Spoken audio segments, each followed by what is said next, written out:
to our January In Conversation program. Here at the Arts Council of Princeton, we're back from our solitary holidays and ready to get back to work bringing you more great programming.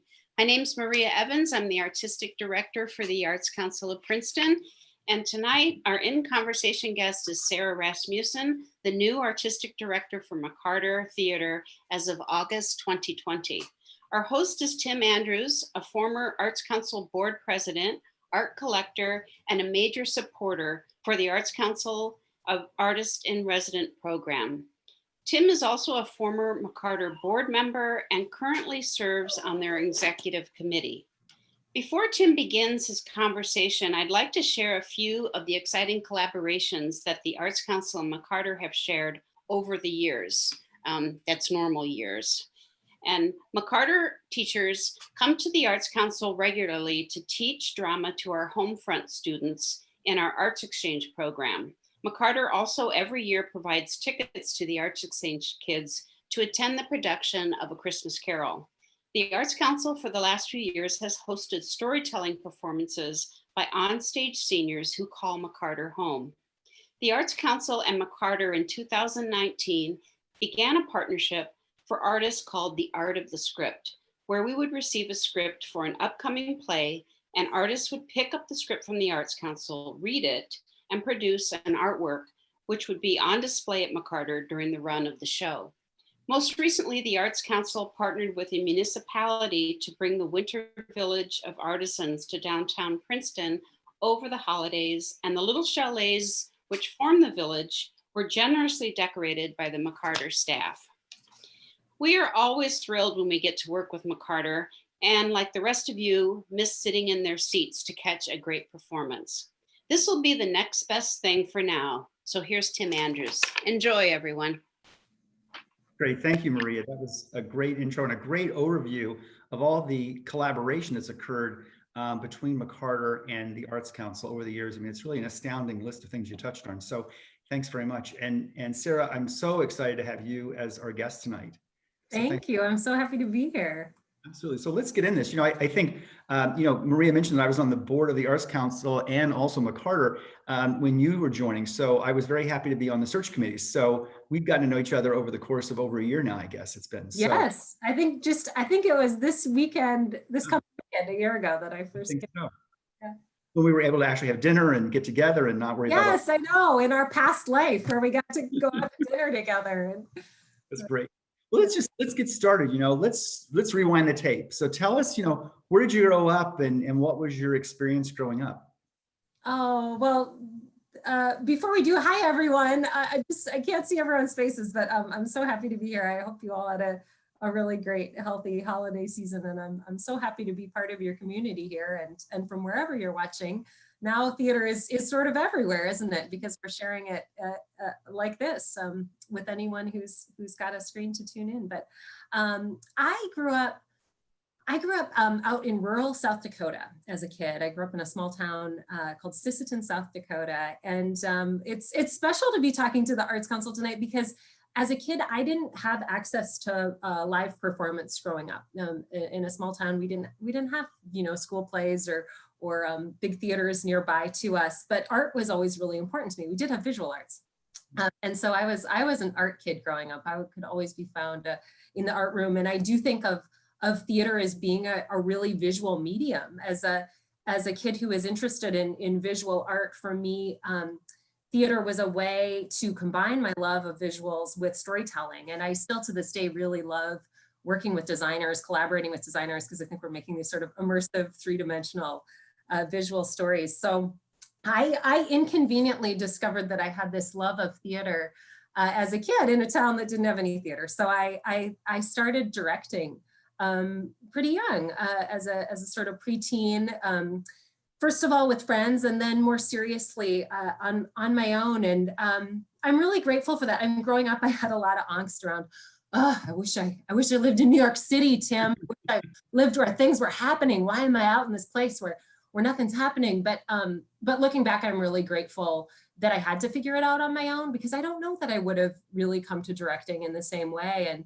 there's the Malcolm Gladwell 10,000 hours kind of thing. I think it's Malcolm Gladwell.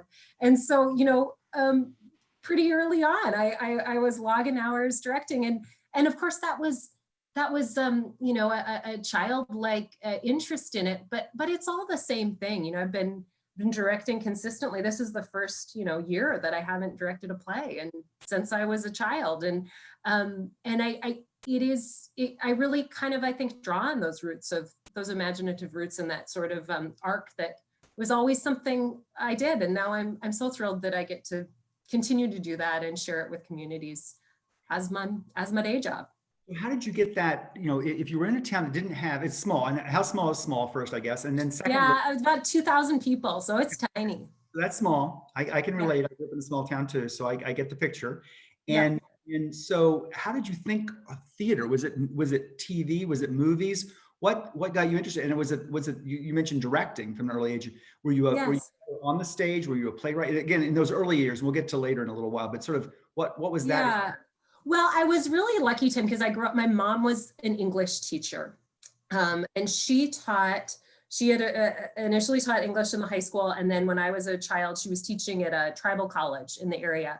The town I grew up in is on the Sisseton-Wahpeton Reservation. I'm a white person by lineage, but I grew up in a community that was very mixed in terms of both Native and non-Native people, and really lucky to grow up in such proximity to Native culture, which is, we've talked about a little about this, Tim. It's you know, growing up there, it was so present, it was so vibrant, and then moving out into the world, to the East Coast, to the West Coast, you know, it's not as present in some communities. So that's something I think a lot about, and we can circle back to that. As an artistic director, really interested in lifting up the work of Native artists.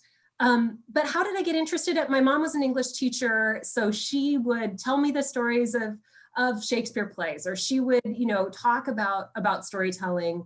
She'd teach at times, you know, dramatic writers in her own coursework, and she took me to Minneapolis, to the Guthrie Theater, which is a very large regional theater, and I was really fortunate at the time that the artistic director there, his name was Garland Wright. He's since passed away, but he was a really visual director. He was a painter before he was ever a director. And what struck me as a child was really the canvas of it, the visual world of it. So I knew right away that directing was where my heart was. And so just went back home, and I started directing plays. My family had moved into a sort of 1950s ranch house with an unfinished basement. And so it just had rafter, you know, wood rafter ceiling. And I told my dad, I said, if we paint this ceiling black, it will look exactly like the Guthrie. A 1,200 seat house with, you know, stories high ceiling. But I said, you know, my dad was great. He was game. He was just like, great, we'll paint the ceiling black. And then I would just let any neighborhood kid who wanted to be in a play could be in the play. And so I'd be adding all these parts to, you know, I think I always had it in my heart for like the underdog kids too, like anybody who wanted to be a part of it. I wanted to give them that experience. And then we'd do these epic plays, and then we would take them to the local schools and share them with hundreds of students a year. And for many of those students, it was the first time they were ever seeing a play, or the kids on stage, first time they were being in a play. So, and we were sharing it really as a gift to our community. I think when you grow up in a place that is under-resourced in so many ways, for me, I just really wanted to share beauty, wanted to share something fun and funny and meaningful, and make that sense of meaning for a community. And that still is what drives me today. I want to make something that brings people together. And wow, do I ever want to do that more than ever now? Yeah, you said it's going to be the biggest party ever when we can come back. And I think it's just, we're going to just be so, I know I'm just starved for it. I can't wait to get back in. No, yeah, we all are. So after high school, were you going to study drama? Is that what you were thinking, or were you sort of grounded in more theoretically practical things, or what were you thinking about in terms of college? You know, yeah, I mean, if you would have asked me in 7th grade, like, what are you going to be when you grow up? I'd always say, I want to be the first woman artistic director at the Guthrie, which actually is a job that has not been filled yet. So, which surprisingly, But Maybe 10 years, I kind of maybe in 10 years, you're going to be I kind of knew that this is, this is my dream job right here, right now. Like running a theater is what I knew I wanted to do. I just, all I knew was the Guthrie. So that was my, model as a kid. But I did know that I wanted to go into running a theater ultimately. But the crazy thing is there's not a real obvious path to that. And frankly, there wasn't a real obvious path as a female director. And honestly, I knew about Emily Mann early on because this was one of the rare theaters that was run by a woman. And I knew there were a lot of women on staff. And so, that loomed large in my imagination. I also was just really ready to I was a curious kid. I was very academic. Little frustrated in a small town sometimes about like, I want to learn, I want to travel. So I got a scholarship to a small liberal arts college called St. Olaf in Minnesota that is really great at global studies, studies. So I spent time in the Mideast and Asia as a student. I spent time in London. I was an English major. I got a Fulbright my first year out of college. I lived in Europe. I was just so hungry to, yes, do theater, but for me, theater was also about everything else. So I wanted to read everything. I wanted to travel the world. I wanted to absorb as much as possible and then bring that to the art of storytelling. So I did that. And then I went to graduate school to really specialize in studying directing. And I was so fortunate to get to go to University of California at San Diego, which is an awesome grad school that's connected with La Jolla Playhouse, where our managing director, Mike Rosenberg, was manager for me for McCarter. So that was great. I studied there with Darko Trejnak, who won the Tony for Gentleman's Guide on Broadway. And Darko's just great, and the faculty there and the resources were amazing. UCSD took 1 or 2 directors a year, so you really got to work with the sort of breadth and depth of La Jolla's staff and company and great colleagues in the MFA program. And then I spent time in New York after that. I worked for Oregon Shakespeare Festival. I was a professor at UT Austin before running my first artistic director job was running a theater company back in Minneapolis, which kind of felt full circle to come back to Minneapolis, which had really inspired me as a kid, because the wild thing then was I never got to meet that director, Garland Wright, whose work I loved, but I got to work with actors or designers who had worked with him. That was mind blowing all of a sudden to think, wow, I'm working with the people that I saw as a kid who inspired me. So that was really, really a special sort of intersection of an art.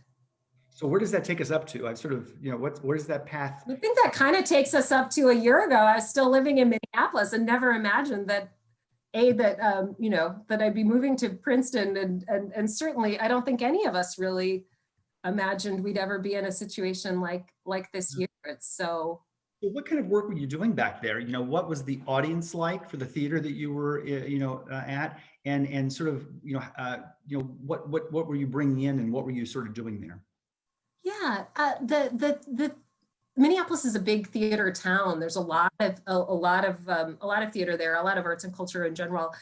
I had taken there had been a wonderful founder of this theater that I ran. It's called The Jungle, and there had been a founder there who was there for 25 years, and I took over when he retired, and really shifted up the programming. He had been doing mainly a lot of mid-century classics, a lot of realism, beautifully done realism, a lot of sort of Albee and some of the kind of Dial M for Murder, and had a real reputation for these like beautifully kind of jewel box observed, very realistic things. And but also that it was time to maybe shake that up, which always happens with a artistic transition. So I really kept that love that the theater had of beautiful craft, wonderful actors, wonderful designers, but started bringing more new work into the mix, more writers of color, more female writers. Mm-hmm. That's been really important to me, is gender parity in the work, and seeing more female stories on stage, and which it's great to be at McCarter, where that legacy has already been alive and well here.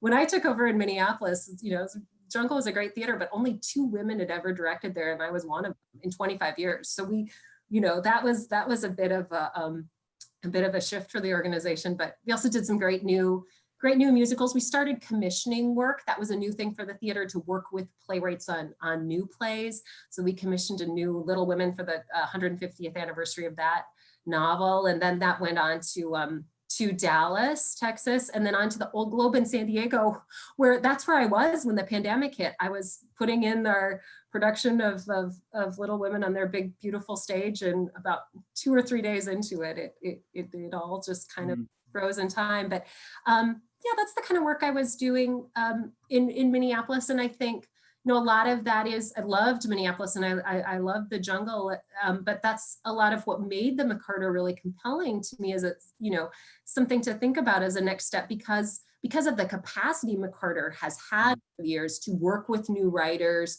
commission work, develop work, but then also that eclecticism of a good story is a good story. And sometimes you're bringing a story back that's been around for a little while. Sometimes it's a brand new story.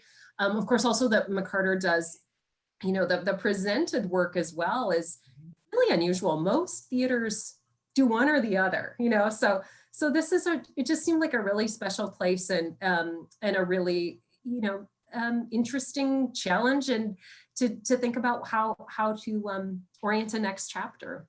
It's a big move, and you were also moving to a theater that is very allied, separate, but very allied with the university. Yes. Presence, obviously. So how did that play into the? Well, that intrigued me too, because I'm a former professor. Yeah. And I loved my time at UT Austin. I loved being on a campus, and I loved teaching, although I did then get the itch of like, I really want to run my own, back to that childhood dream of running my own theater at some point. But I love what can happen in kind of the alchemy of frankly, a college town, a college campus, where you can harness just the great, the great thinkers, the great innovation that's happening. I like the energy of that. And I think we are finding really, really cool new ways to be in conversation with Princeton. We're just scratching the surface of it, but how we might leverage, the great networking and connections they have, and then bringing those to life in a visible way for everyone, and I think that's the thing too, like college campuses, university campuses, they tend to be for a pretty exclusive group, age group, all of that, but the resources of them, I love thinking about how do we take those resources and really leverage them through the arts for lifelong learning, because the arts are for everyone. They're for intergenerational, they're for young people, they're for older people, we get really excited right now about that at McCarter, saying, how do we share some of this, this great energy and learning with those broad and wide of audience as possible. And then of course, not just the university, but all the wonderful partnerships, like you and Maria were talking about with the Arts Council, or there's just such a wealth in this community of the partnerships that have been a part of McCarter over the years, and opportunities to build new partnerships as well. So that's really exciting. So let's talk, I just want to rewind the tape for a second and talk about, because McCarter has obviously done a lot of commissioning of new artists as well. And so how do you think about finding new artists? Or what's that process? Bring us sort of backstage on that. Sort of how does that work? And what's the gestation period of that? And sort of how is that, especially when you're looking for artists that their voices have not been heard, and you're looking for stories that have not been told, and from That's people a great question. Yes, how does that work? Yes. I think there's no one exact recipe for it. I feel really lucky to have been, in this career now for almost 20 years. So it's a lot of leaning on networks of, especially when you're talking about new writers, voices you maybe haven't heard before. A lot of it is being in conversation with colleagues. And because I've worked primarily in the new work development world, whether it's literary managers at other theaters, agents in New York and LA, colleagues, just, we're constantly asking each other, who are you reading? Who have you, and what I love about our business is it's incredibly generous that way, that people are they're always sharing. It's really a world where we all do better when we all do better. So we do really generously share ideas. And I think, for me, I read a ton. I read a lot of a lot of new writers. I also oftentimes am reading for various prizes or the NEA or the Susan Smith Blackburn Award or various, that's a way that writers come into my world as well. And sometimes it's just a dream. It's just a dream thing too, of like, you just kind of get a sense of, you know what, that writer would be really interesting on this kind of project. I love that kind of matchmaking of my job too, of saying, I wonder if this, this writer. So like right now, McCarter we have a commission with Sean Colvin, who's an amazing singer-songwriter.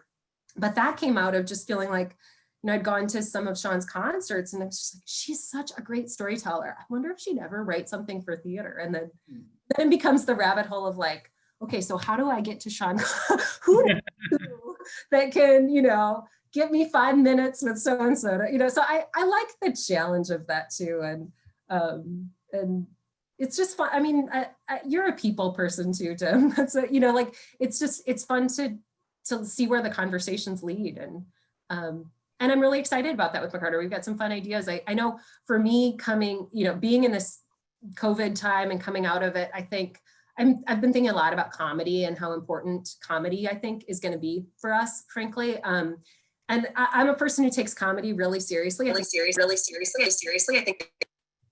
Oh, a little feedback for a second. Uh-oh. That's not a good sign.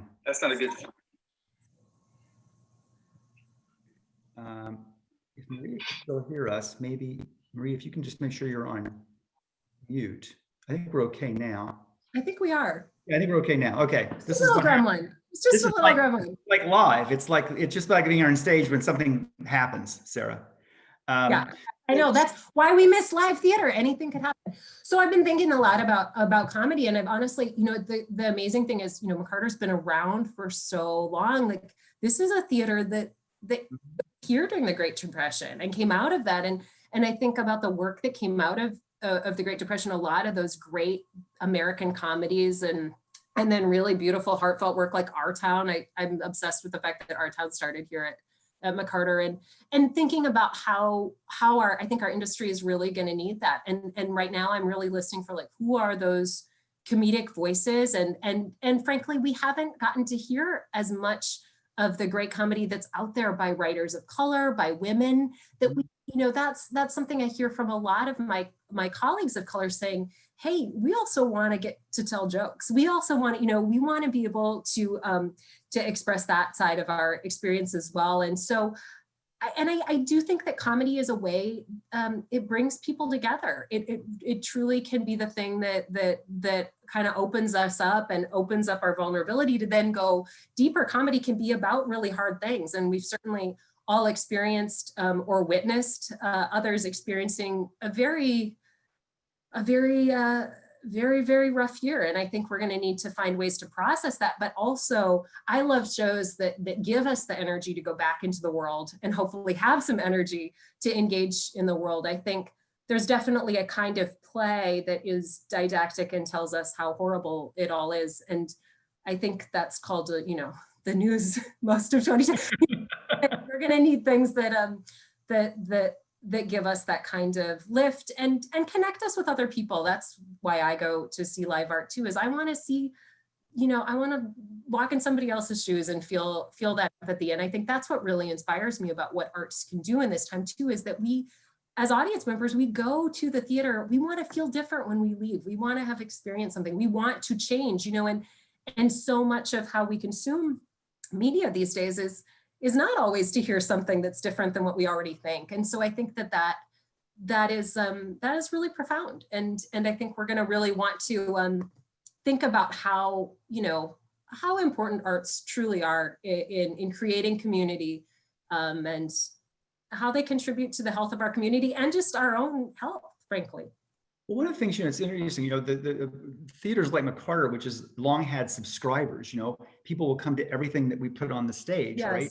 And in the theater, and then they'll buy a series of maybe dance or music or jazz or whatever it is, and they'll come to all the things that are in that series they purchased, not knowing really in advance that much about the people or the place be there. And that to me is one of the great things about theater and about McCarter and this sort of art form in general, because it's unlike, as you said, we sort of find ourselves in these social media echo chambers where, the groups that we're in are all about people and by people that are like us, Right. The algorithm decides for us who we are and what we should see next. Right? Or people we don't like, so that we can all argue. It's Yes. either two, right? People we all are going to agree with, or sort of this mix of things that create a chemical reaction to generate. So as you're thinking about McCarter and coming in, obviously, we had that model. That was the model that we were going to have.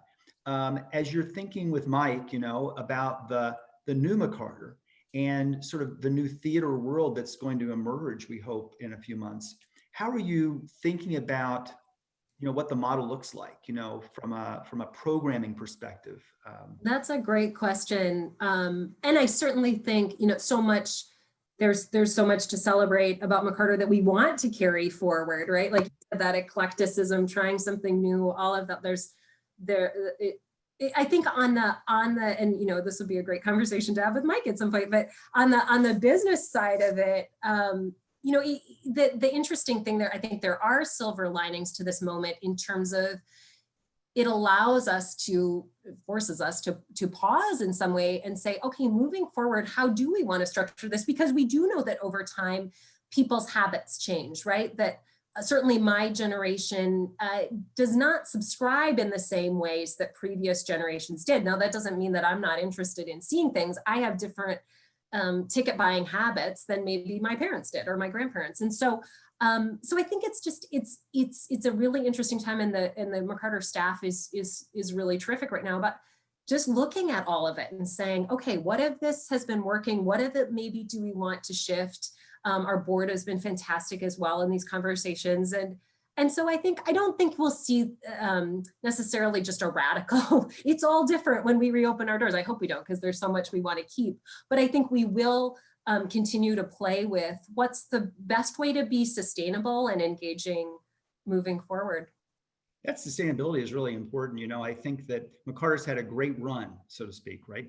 And as we think about the future of McCarter and really all the arts, whether it's the Arts Council or the symphony or whatever the arts are, what's your concern level, for that sustainability? We're coming out of this and so many things have changed, have people gotten out of the habit of getting together in a theater? Will they be so wedded to Hulu and Netflix? I mean, I don't believe this, by the way. I'm just sort of posing almost a yes. But sort of how do you think about that? And don't you think we all will have seen everything on Netflix? I think it's really a golden age of storytelling. I think we've got great TV right now. There's great storytelling happening on TV. In large part because a lot of those writers come from theater and move into that. But I do think people are going to be really hungry for live experience. I think what we'll see though is more hybrid sharing of things. I think that we'll continue to see more innovation in terms of things being shared both live and digitally. And I actually hope this is true because, like we were talking about earlier, as a kid, and there's been a lot of bemoaning right now of, oh, it's not the same to see things digitally. Of course not. It's not the same as being live. But, I've really been reflective as a kid growing up far away from any live theater. I watched great performances. I watched that kind of stuff. And it did have an impact on me. Was it the same as seeing a show at Lincoln Center? Absolutely not. But did it make me want to go to Lincoln Center and see a show someday? Absolutely. So I think we're going to see more of that hybrid. That's something that we're actively exploring and planning for, because I think that's something we did not see coming, but it has been a silver lining. Our education classes have been as well attended during the pandemic as they were in real life. And there've been really interesting things of people saying, I never would have gotten to take a class otherwise. It doesn't work with my work schedule, my commute.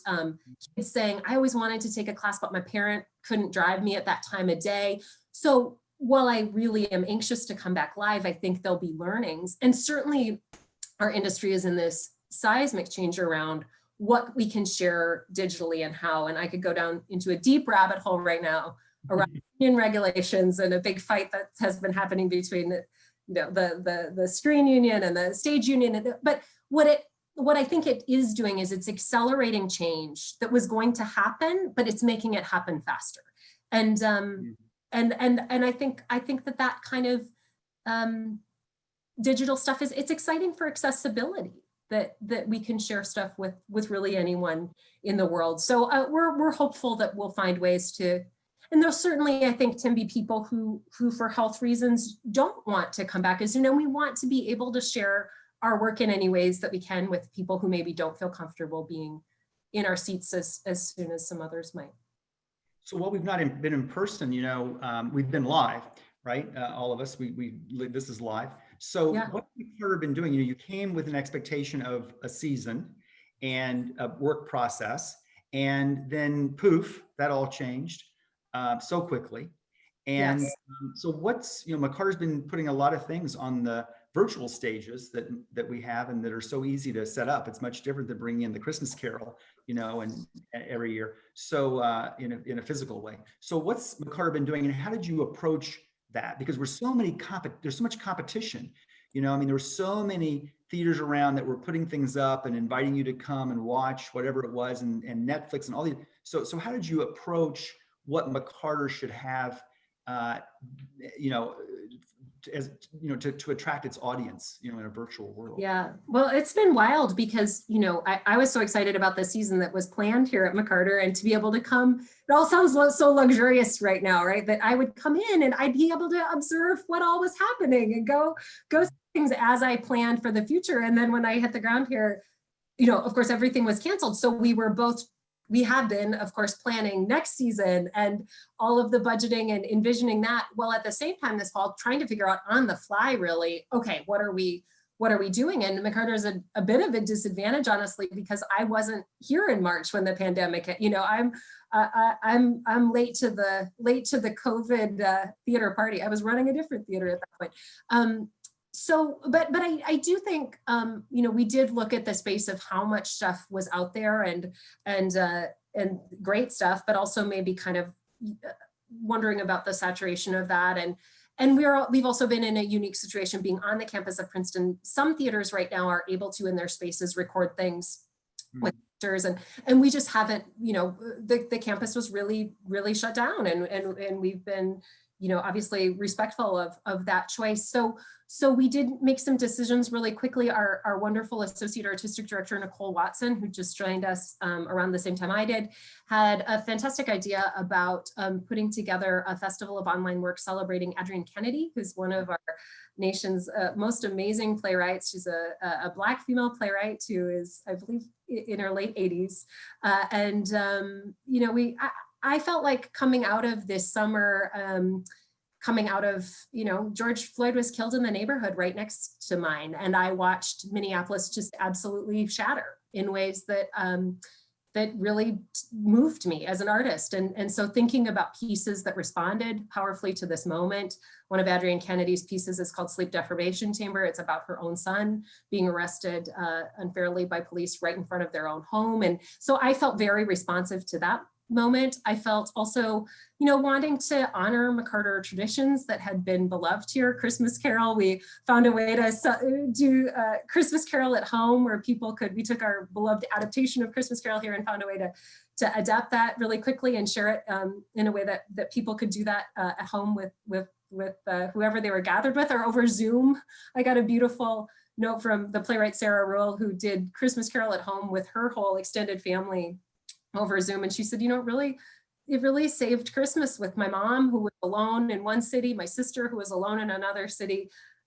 Zoom can get awkward with family, but doing something together over Zoom. So that was very meaningful to me personally. And then we've been doing these fireside chats because I've just been so starved to get to know people and meet people. And so we've been doing a lot of meetings over Zoom, but we also started this thing called Fireside Chat, where we literally got a fire pit and put it in McCarter's front yard. And we've had great conversations like with Adam from the Arts Council and many other leaders in town and in the region. And so we've just been trying to be creative. We've got a great project that launches now in February called Manic Monologues, with fantastic, just A-list actors doing these monologues that respond to the moment in terms of how people are grappling with mental health.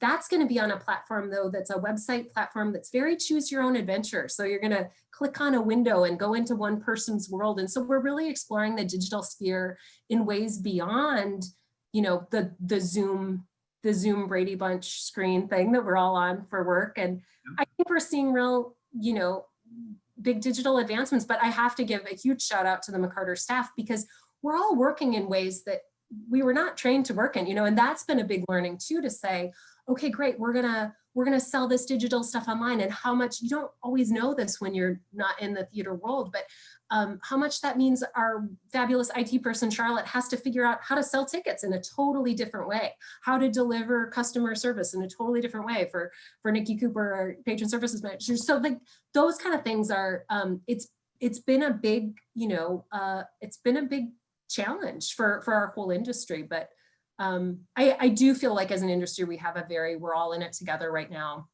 Definitely. Figuring it out. That collaborative spirit, I think is very important. I just want to put a little plug in for people. If you have questions, you can put the questions in. It's probably on the right-hand side of your screen, depending on how you came in, but it's either Q&A or it's in the chat. And I'll answer those. We have one comment. The community reading group has been wonderful. Yes, Paula's community reading group, that has continued and been great. Yeah. And another person remembers that Sleuth, I think, was on the stage and had maybe 1 or 2 performances before, and is asking, will we be able to see Sleuth? It was so frustrating. Some of that, again, going down the rabbit hole of the being able to stream things digitally. I know that there was a lot of interest. This is before I got here in streaming that, and rights are tricky. The rights were held up by the family or the state that owns the story. So we are not able to share that in the way that McCarter had hoped to. But right now we're really looking ahead to spring, to it getting warmer. We're planning on doing outdoor work in the spring and summer. Most likely present concert kind of work, and we're still exploring venues.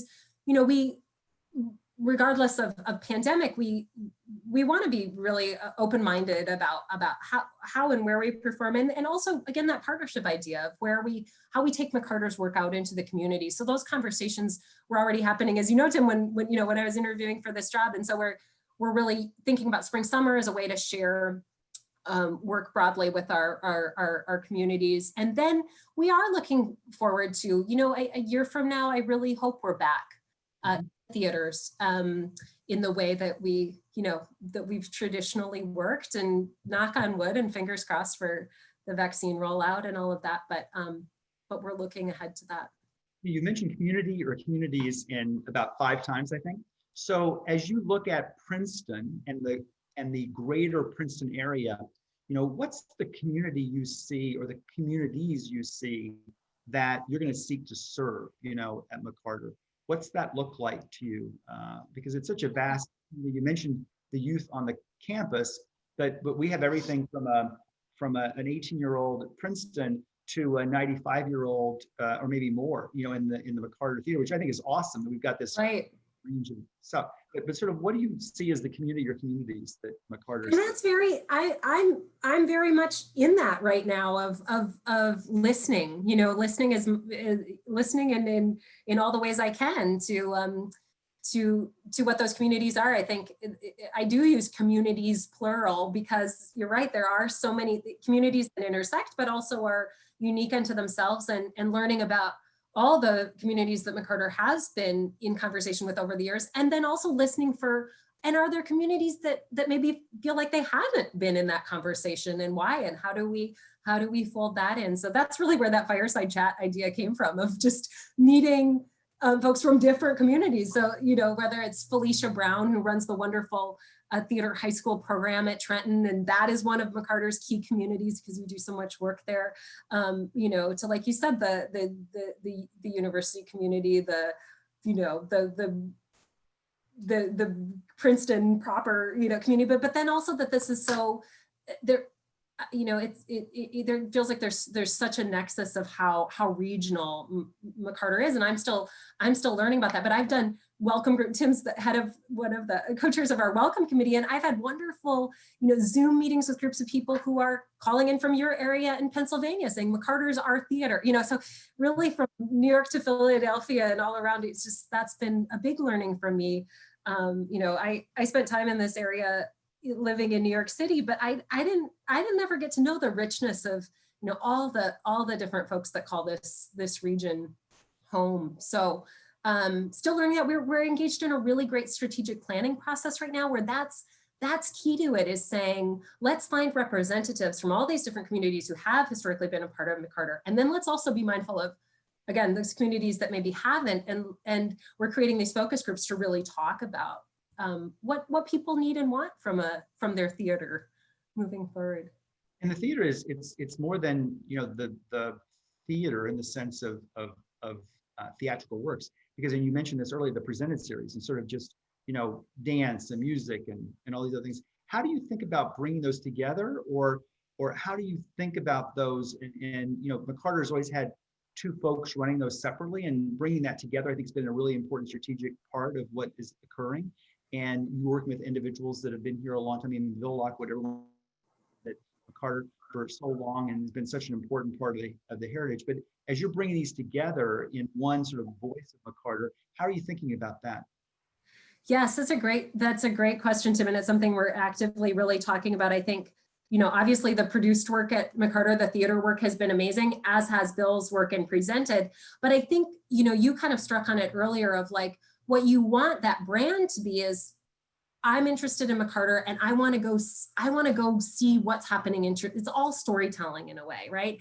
And so over the years, you know, what I'm learning is that there was maybe some different lanes of, this is the music program, this is the, you know, theater program, but why is this musical on the music thing, but not on the, you know, and that, of course, that's just natural. Over time, things evolve the way they evolve. But I think coming out of this and into this new chapter of McCarter, we really want people just to think of it all as one McCarter with different, you know, performing arts opportunities, and that people find things that they know that they're interested in, right? Like, I'm really interested in this kind of music, but also that they try something new as well. So that's a big part of the strategic planning too, is bringing that all kind of under one umbrella. And you know, I'll be honest that I didn't know what a amazing place McCarter was in terms of the presented work. Frankly, I knew of McCarter, you know, because of my own bias. I was in the theater and play world, so that was what I was following. But it's been just such a joy to get to know Bill and talk with Bill, and just the extraordinary legacy of the presented work here, and how amazing that is. So I'm so glad that we're getting to, you know, have those conversations about how do we evolve that. I think it's part, I mean, one of the reasons that people move to Princeton, you know, is not just because of Princeton University and the connection there. It's for those of us who have not had a formal relationship with Princeton University as an employee or as a staff member. You know, part of it was McCarter Theater, you know, and Witherspoon restaurants. You know, those are the two things that brought me to Princeton, you know, when I needed to move out of New York City. And so I think it's such an important part of the fabric of what makes it all there. You know, so I think that strategic planning sounds really important, because I think looking especially ahead, you know, what's McCarter going to stand for and what's it going to be is really something. Right, and for new audiences too, I think you make such a great point. Like, sometimes we get used to, oh, these are the people who've been coming and they understand how these two things are different or similar, you know, but we really want, of course, we want people who've loved McCarter to stay with us and come back, but also we want to, it's a yes and, right, of bringing new people into the fold as well. Great. We got a couple of questions. So someone makes an observation that they think that the theater, it's a little sad that there's not a banner up or uplifting visuals out front. So they're suggesting we are working on that. We did. There were, when I got here, there were the still the banners and things for the shows that couldn't happen, which also seems sad. That's even confusing to say, oh, no, that's not happening. But I think you make a great point, and it's something we did a lot of decorating for the holidays. But I think that's a great point, especially now as we all feel like we have a little bit more clarity in the crystal ball of being able to, you know, look forward to more concrete plans around when we come back. So I appreciate that observation and share it. Moving to a new city is a big move. You know, how's your family sort of adjusted? Bob Caruso asked, what do you like in Princeton other than him? In a question. So, you know, what's Princeton like to somebody who, most of us live here, you know, not everyone, obviously they're on. Yes, no, my family laughs because we've never seen the inside of anything, really. We've only seen the outside of buildings. That's not true. We've seen the inside of Labyrinth books extensively. We go, that's kind of our big entertainment. I have two small children. They're 6 and 4. So the children's section at Labyrinth Books is a great attraction. We've just been outside a lot. We know every public sculpture on campus. We've climbed on all of them weekly. My kids know, when friends come to do a socially distant walks, they say, oh, we'll go to the Mile Land and then we'll go to they were calling it the Richard Scarry for a while. Richard Scarry, it's like Richard Sarah.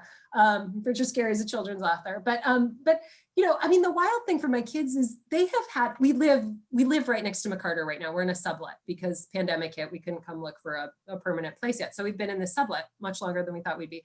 But it's right across College Road from McCarter. And so my kids have the run of campus this fall with their little scooters and, jumping around everywhere, it's just surreal. At some point we'll look back and think that was the strangest time. But people have been so warm and welcoming, and we do a lot of socially distant outside walks or hellos or eating Jules pizza, with our fingerless gloves outside the picnic table, meeting with people. We've all had just to adapt. But I am going to be so excited once the world reopens to actually see.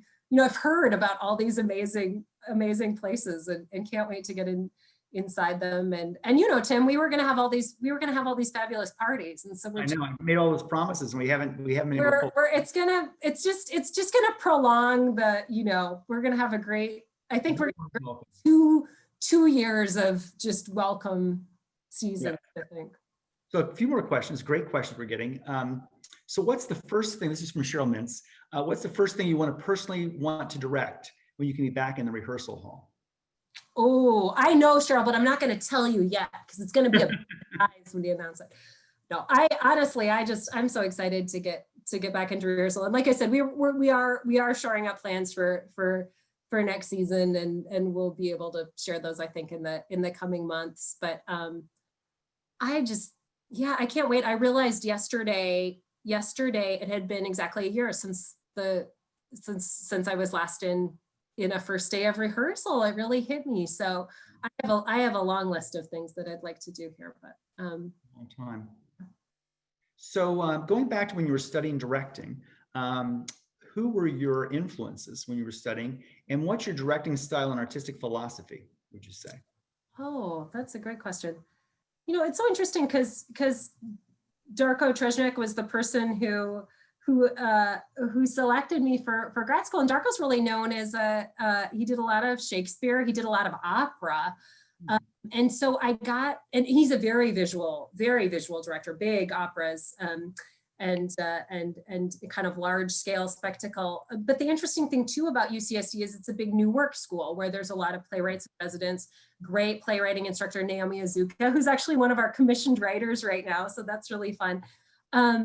So I think I have a pretty eclectic, I love it. I really love it all. And I think I see that now in my work, that I was really drawn to Darko's visual operatic style, but then I was also studying all these new plays and working with new writers. And so I think bringing those things together, something I've really discovered a love for in recent years is working on musicals, because they allow me to work kind of on all cylinders of a love of music, and just of how musicals can, they're just so theatrical. They can really take us to emotional places that we haven't been before. But I directed this musical last year and was really lucky that some awesome commercial producers came out and they're like, well, but, tell us about, how did you, what's your background in directing musicals? And I said, I really think my background in directing musicals is Shakespeare, because it's all language. It's all, music and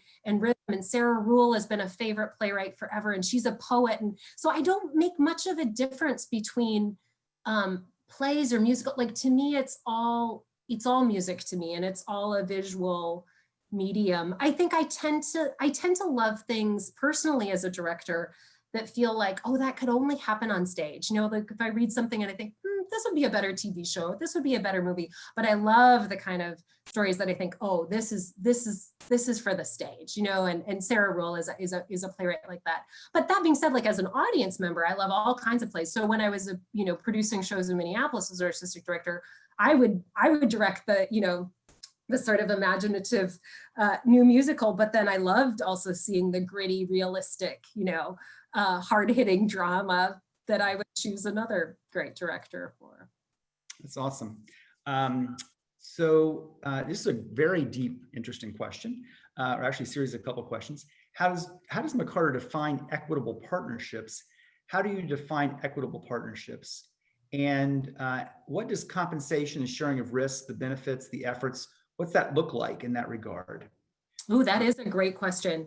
That's something our industry is really engaged in right now is conversations around equity and diversity, inclusion, anti-racism, and McCarter is, I'm so grateful to be working with the staff and board that are very committed to those conversations.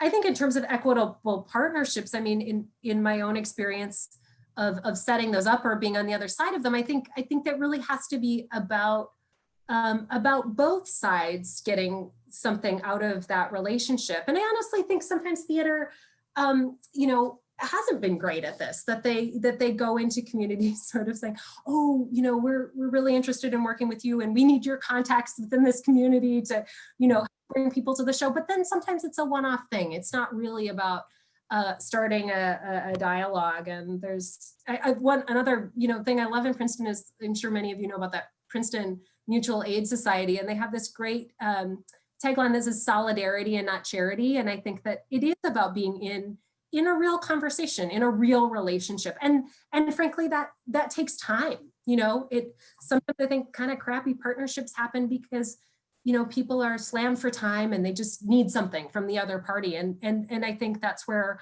being a new artistic director, being new to a community, it's a lot of conversations, it's a lot of listening, it's a lot of time, and it's a lot of hearing again from communities, what does a meaningful partnership look like to you? You know, not just us as McCarter saying, oh, this is what you want from us, right? But listening.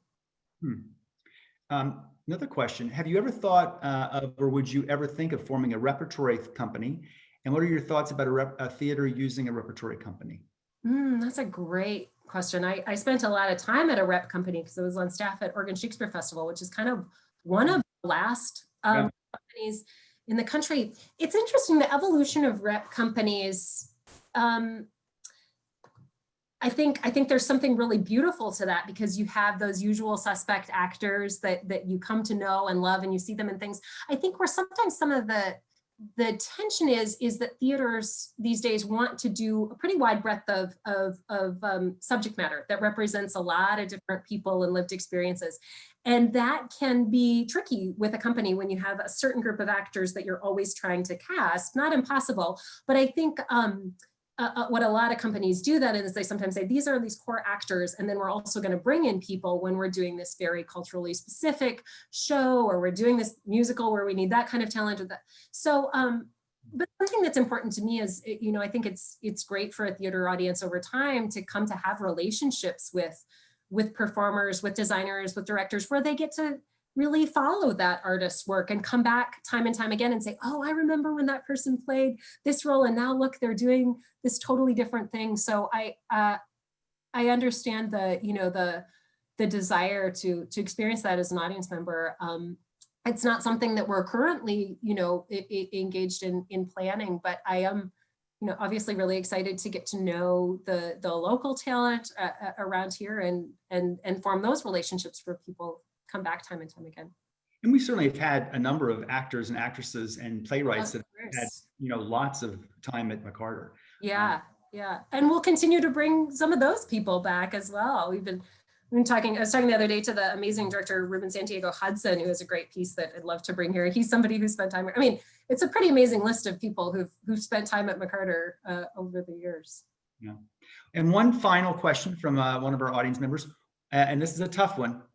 One favorite playwright, and I mean only one, is what the question says. Oh, I don't know if I can do it. I don't know if I can do it. You know,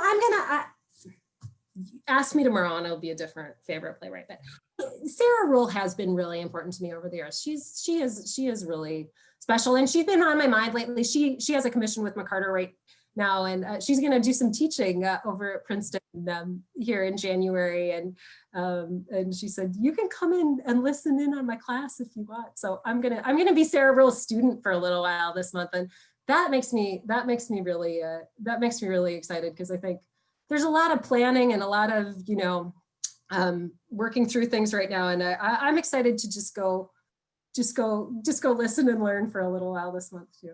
That's great. Well, it's really exciting to me because, you've joined McCarter as artistic director. Mike Rosenberg, who's the managing director, is fairly new. I think he's in his maybe third year or something like that. And Adam Welsh, of course, who's at the Arts Council running the Arts Council. And of course, Maria's been here for a long time. I'm going to ask Maria to come back as the artistic director, but there's a new librarian, library head at Princeton. The individual who runs Morven has been there maybe 3 years or something, a fairly new person. The symphony has a fairly new person. The Y. Yeah, the Y. And it's really an exciting time to have all this new artistic talent, planning sort of this emergence, of what we all are, and all these different organizations, what they all are, as we come out of the pandemic. So thank you very much for being one of those very important players in that emergence that's going to come in a few months. Thank you. Yeah, and it's been great to talk with a lot of those folks too, and just have that solidarity of like, we're not alone. We may do different things, but we're all facing, similar challenges, similar things keeping us up at night these days. So it is a great cohort of people, and I feel so fortunate to be in this community. Awesome. Well, welcome. Maria, you want to come back for us and wrap us up? And while Maria's coming back, I'll just mention that the Arts Council of Princeton really needs your help. Lots of great programming. And if you have been in downtown Princeton, which I think probably everybody has, you'll see all the different decor and signage and all the different work around Witherspoon Street for all the dining. That's the Arts Council of Princeton. There's a lot of outdoor artwork that's out and about, talking about coming together and getting out the vote earlier, but lots of different kind of artistic work. This all needs your help. So we really would ask people to, if you enjoyed this program and other programs we've had in this series, to go over to the Arts Council of Princeton.org and generate and donate generously. And I'll put in another plug for McCarter. McCarter is an incredibly important institution in Princeton. And so remember McCarter as well, but since this is the Arts Council sponsoring this, I'll plug them a little harder. So, Maria? Well, thank you, Tim. I think that was a really interesting conversation. I think we can all say that this is really exciting to have Sarah amongst us, and can't wait to get back to being at McCarter, but I'm excited about how she mentions they're going to be doing some things outdoors. So look forward to that. And I just want to say thank you to you two especially, and to everyone who's tuned in. And a few things that are coming up at the Arts Council is we have a new show in our gallery that features artists Libby Ramage and Christia Collerget, and it's called Travel, Domestic and Abroad, and it's a beautiful show. It closes on the 30th, so come and see it. Also, we're doing our Martin Luther King Day event this year. It will be virtual.